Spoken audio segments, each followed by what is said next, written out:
መረቡን በታንኳይቱ በስተቀኝ ጣሉት ታገኙማላችሁ። የዮሐንስ ወንጌል ምዕራፍ 21 ቁጥር 6።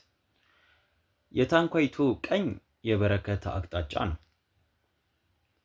ያለ እግዚአብሔር መጓዝ ድካም ነው።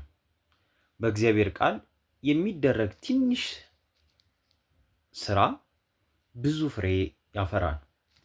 ለዚህ ነው ቅዱስ ዮሐንስ አፈወርቅ ታዛዥነት የተዘጉ ደጆችን ይከፍታል፣ እምነት የማይቻለውን ያስችላል ሲል የሚነግረን። ዛሬ የህይወታችን መረብ የምንጥለው ቤት ነው።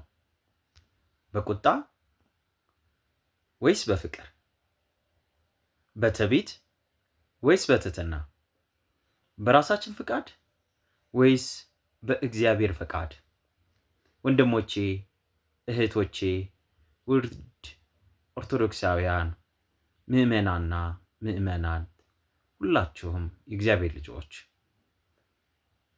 ጌታ ሆይ የህይወታችንን መረብ በምትወደው ቦታ እንድንጥል አስተምረን፣ በቃልህ እንድንመራ እርዳን፣ በእምነት አጽናን እንበለው። እግዚአብሔር ለሐዋርያቱ ማስተዋልንና ጥበብን እንደሰጠ ትንሣኤውን እንደገለጸላቸው እኛንም ፍቅሩን፣ ረድኤቱን፣ በጎነቱን እንዲያስተምረን መልካም ፈቃዱ ይሁንልን።